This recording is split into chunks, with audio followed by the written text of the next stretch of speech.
Rekapitulasi suara Pilgub Jakarta telah rampung untuk tingkat kota dan kabupaten dengan keunggulan pasangan Pramono Rano sebesar 50,07%. Apakah hasil ini bisa berbeda dengan rekapitulasi tingkat provinsi? Dengan kata lain, apakah Pilgub Jakarta sudah bisa dipastikan satu putaran? Kami akan bahas bersama dengan para narasumber. Bergabung saat ini dosen hukum pemilu dari Universitas Indonesia, sekaligus anggota Dewan Pembina Perludem Titi Anggraini, dan Dewan Pengarah Tim Sukses Ridwan Kamil Suswono yang juga Ketua DPW PKB Jakarta, Hasbiallah Ilyas. Assalamualaikum, selamat sore semuanya. Waalaikumsalam, selamat sore Mas Terima kasih Iqbal, sudah bergabung Mas bersama Budi. kami, Pak Hasbi.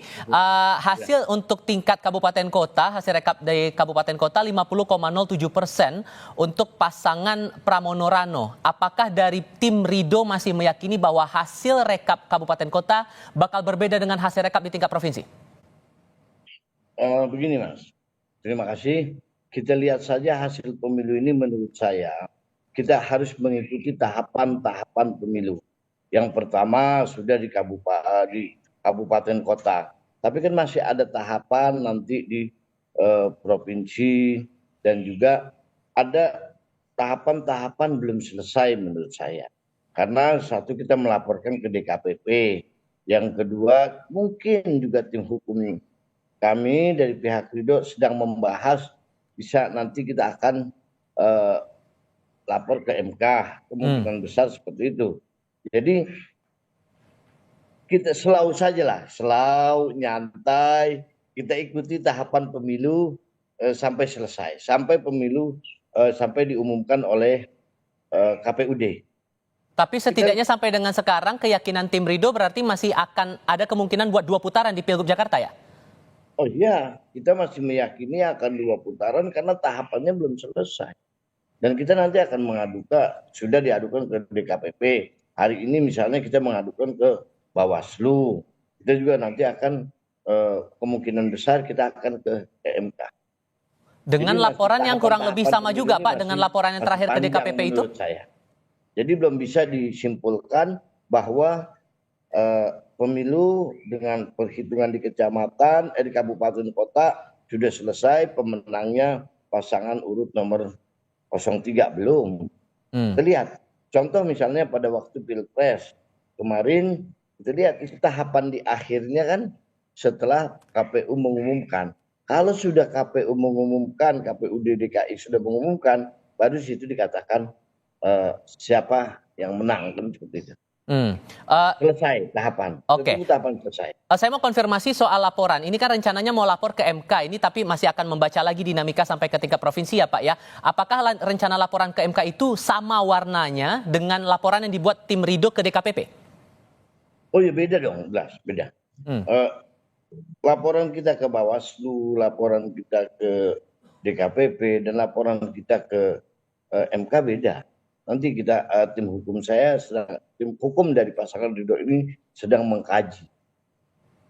Tapi kemungkinan untuk pemungutan suara ulang seberapa mendesak ini menurut tim Ridho? Ya kita lihat nanti hasil dari tim hukum kita. Kalau memang di MK nanti mau keputusan itu kan adanya di MK, suara ulang atau tidak suara ulang, bukan di kami. Tim hukum kami hanya menganalisis dan melihat apa yang terjadi, mengumpulkan bukti-bukti apa yang terjadi di pemilu kemarin. Oke, kalau Mbak Titi melihatnya kalau di tingkat kota provinsi ini udah kelihatan angkanya 50,07% untuk pasangan nomor 3. Apakah kemungkinan untuk satu putaran ini sudah bisa divalidasi dari sekarang atau tetap masih menunggu keputusan dari provinsi yang bisa jadi akan membuka peluang baru? Ya Mas Iqbal, kalau belajar dari pengalaman pilkada sebelumnya, ketika misalnya data atau angka itu sudah bisa tergambarkan di tingkat kabupaten kota, hampir kecil kemungkinan maka rekapitulasi di provinsi akan berbeda begitu ya.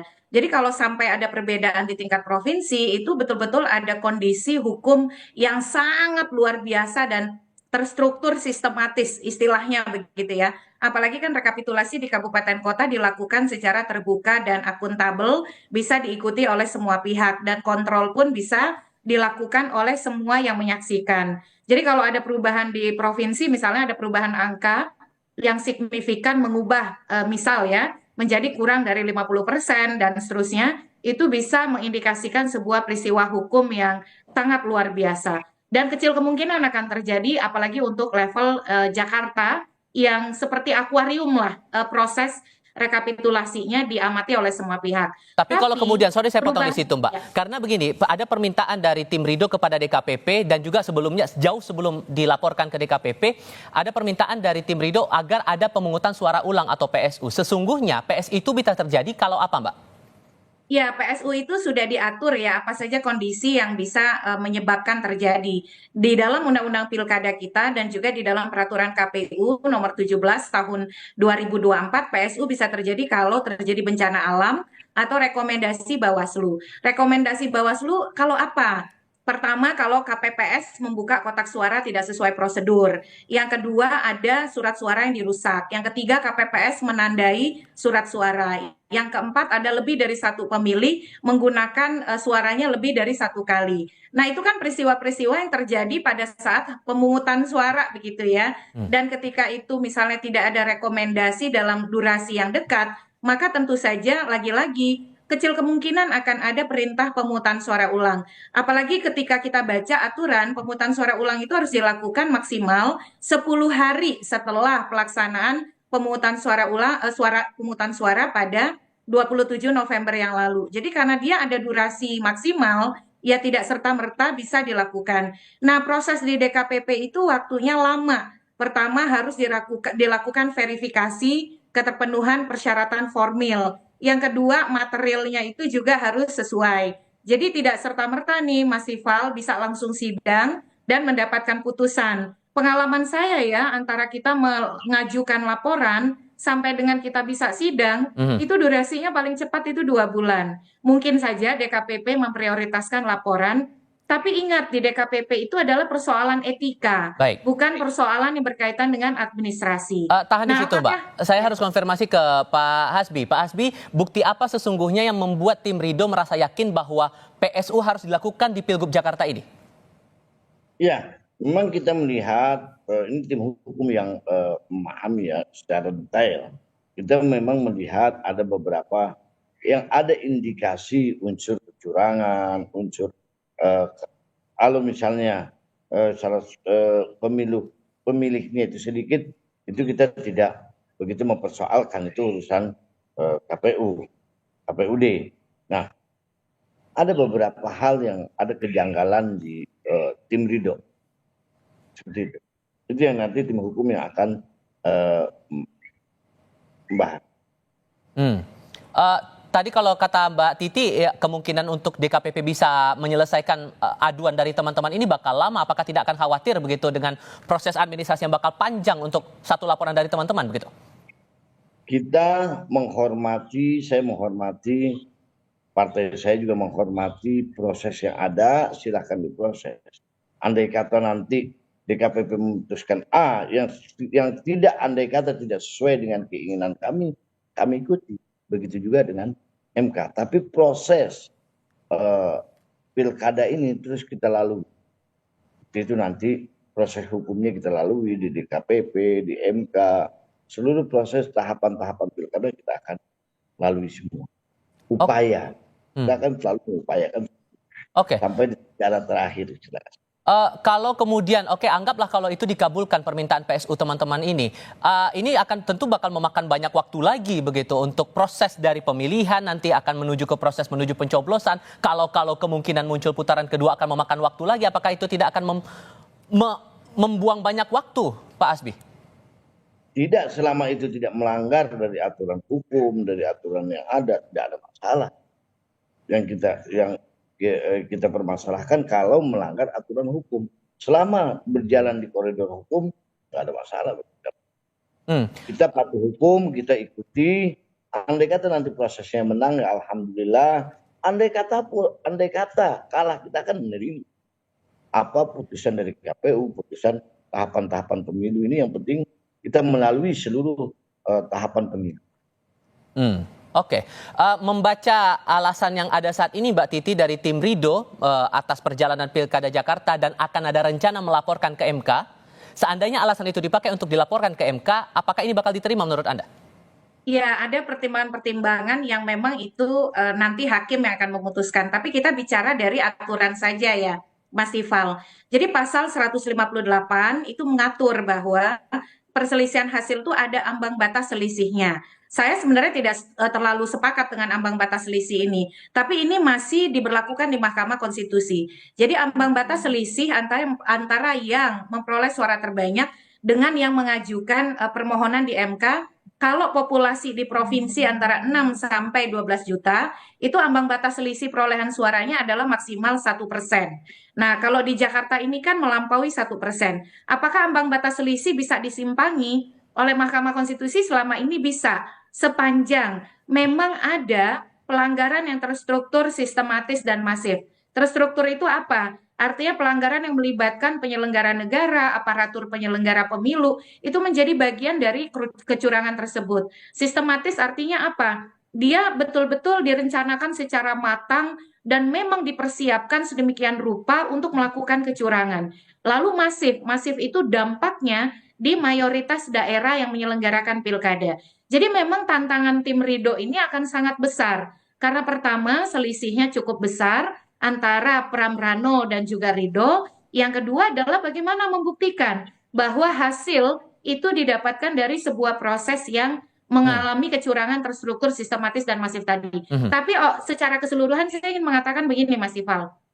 Saya mengapresiasi upaya-upaya hukum yang diambil karena memang itu sudah disediakan oleh aturan main yang ada dan itu bisa menjadi koreksi kita terhadap penyelenggara pemilunya, proses penyelenggaraan dan lain sebagainya. Baik. Tetapi kita juga harus mengedukasi publik. Setiap upaya hukum yang mempersoalkan suatu hasil tentu harus ditopang oleh data, fakta, dan bukti-bukti yang memang mendukung itu dan meyakinkan bahwa memang ada persoalan yang didalilkan Nah, itu terjadi. Jadi eh, agar jangan sampai kemudian itu menjadi sesuatu yang ya sekedar asumsi atau apa, karena penting adanya pendidikan politik dan pendidikan hukum bagi para pemilih kita. di sisi lain Pak Hasbi terakhir disampaikan Ketua KPU Jakarta bahwa ia belum mendapatkan rekomendasi digelarnya PSU dari Badan Pengawas Pemilu. Maka bagaimana langkah dari teman-teman Ridho berikutnya kalaupun kemudian ingin ada PSU itu tadi? Iya, proses hukum tidak kita lalui, semua kita akan lalui Mas, di DKPP dan semuanya kita akan lalui bahkan sampai ke MK. Nah, tadi saya bukan tidak setuju dengan Mbak, saya setuju. Betul, jarak antara suara 03 dan 02 sangat jauh. Tapi kan di DKI Jakarta itu kan 50% per 1. Pak Pramono itu hasil penghitungan kecamatan itu 50% selisihnya untuk 50% lebih itu 2.200 berapa gitu saya agak lupa. 2000-an. Kalau Pak Pramono suaranya kurang dari 2.000, misalnya 2.500, berarti itu akan ada putaran kedua, itu otomatis karena tidak sampai 50% plus 1. Oke, sehingga Anda mau menegaskan bahwa peluang Ridho masih bisa bertarung untuk putaran berikutnya begitu ya? Iya, karena ada aturan 50% plus 1 orang. Ditambah lagi Mbak Titi, ada alasan yang dibawa oleh tim Ridho ke DKPP karena form C6-nya tidak tersebar merata sehingga hak warga ini tidak tersebar juga secara merata. Sehingga bisa memungkinkan tidak sih dengan alasan ini agar muncul PSU atau mungkin peluang putaran kedua itu tadi? Ya, Mas Ival, formulir pemberitahuan memilih KWK itu bukan syarat untuk menggunakan hak pilih. Jadi tanpa ada formulir pemberitahuan pun sepanjang warga namanya ada di DPT dan memiliki kartu penduduk elektronik, KTP elektronik, itu bisa menggunakan hak pilih. Jadi bagaimana meyakinkan bahwa memang tidak dibagikannya formulir pemberitahuan memilih memang memiliki intensi sengaja menghambat orang untuk menggunakan hak pilih atau menghalang-halangi seseorang menggunakan hak pilih. Dalam hukum pemilu kita, formulir pemberitahuan memilih bukan syarat untuk menggunakan hak pilih. Bahkan orang tidak ada di DPT sekalipun, sepanjang dia punya KTP elektronik, dia tetap bisa menggunakan hak pilih antara pukul 12.00 sampai 13.00. Jadi memang ini harus lebih bekerja keras lagi merekonstruksi alasan tidak diterimanya formulir pemberitahuan memilih karena itu harus dikaitkan dengan intensi atau kesengajaan yang berdampak pada tidak bisa digunakannya hak pilih. Sebab aturan yang ada tanpa pemberitahuan memilih pun atau formulir C6 tadi, pemilih tetap bisa menggunakan hak pilih. Itu aturannya dimanapun, tidak hanya di Jakarta tapi di seluruh wilayah Indonesia. Baik, kunciannya sekarang ada pada proses rekapitulasi tingkat provinsi yang bakal berlangsung mulai besok tanggal 7 hingga tanggal 9 Desember 2024. Pak Hasbi, Mbak Titi, terima kasih banyak sudah mau berdiskusi bersama kami. Sehat selalu semuanya. Assalamualaikum, selamat sore. Waalaikumsalam. Sesaat lagi di Kompas Petang, usai mendapat kritik keras dari masyarakat karena mengolok penjual es teh, Miftah Maulana Habibur Rahman hari ini menyatakan mundur sebagai utusan khusus Presiden. Tetap di Kompas TV.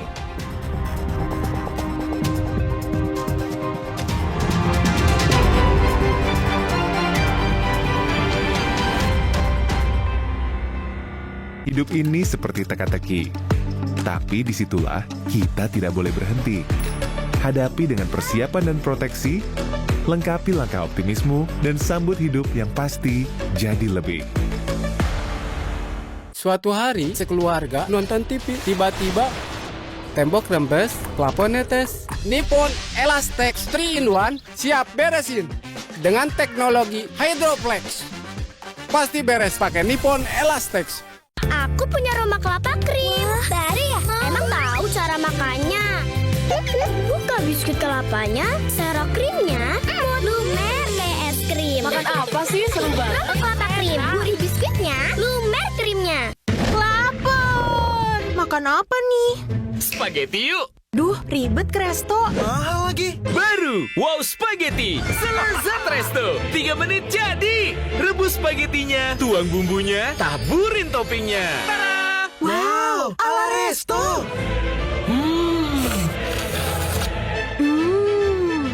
Selezat resto. Mahal gak nih? Cuma 3 ribuan! Baru! Wow Spaghetti! Spaghetti ala resto 3 menit jadi! Dibuat dengan metode slow roasting, menciptakan kopi premium dengan pH level yang lebih netral. Buah hitam premium, harus jinak, nyaman diminum. Paduan kopi dan sereal yang yummy, larut di air dingin dengan topping malt yang super berlimpah. Segernya bikin kamu super kenyang. Cappuccino malt, kenyangnya bikin kamu super happy. Dibuat dengan metode slow roasting, menciptakan kopi premium dengan pH level yang lebih netral. Buah hitam premium, harus jinak, nyaman diminum. Aku punya Roma kelapa krim. Baru ya? Emang tahu cara makannya?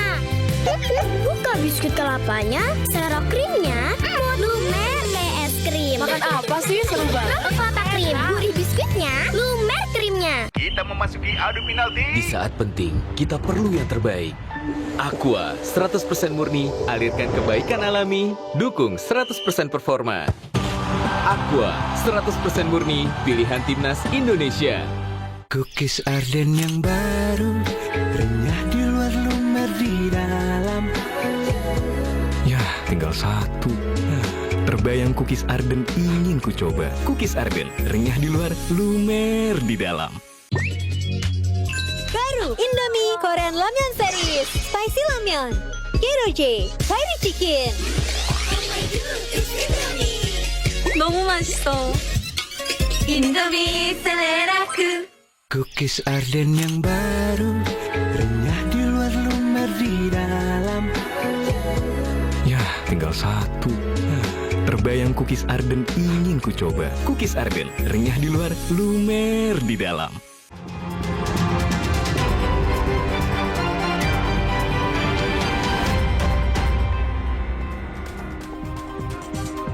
Bertemu kembali, Miftah Maulana Habibur Rahman menyatakan mundur dari jabatan utusan khusus Presiden usai video mengolok-olok penjual es teh jadi sorotan.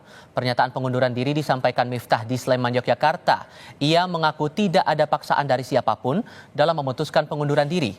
Miftah mengaku pengunduran diri ini sudah disampaikan kepada Sekretaris Kabinet, namun belum disampaikan langsung kepada Presiden Prabowo Subianto. Rencananya, Miftah akan bertemu Prabowo pekan depan.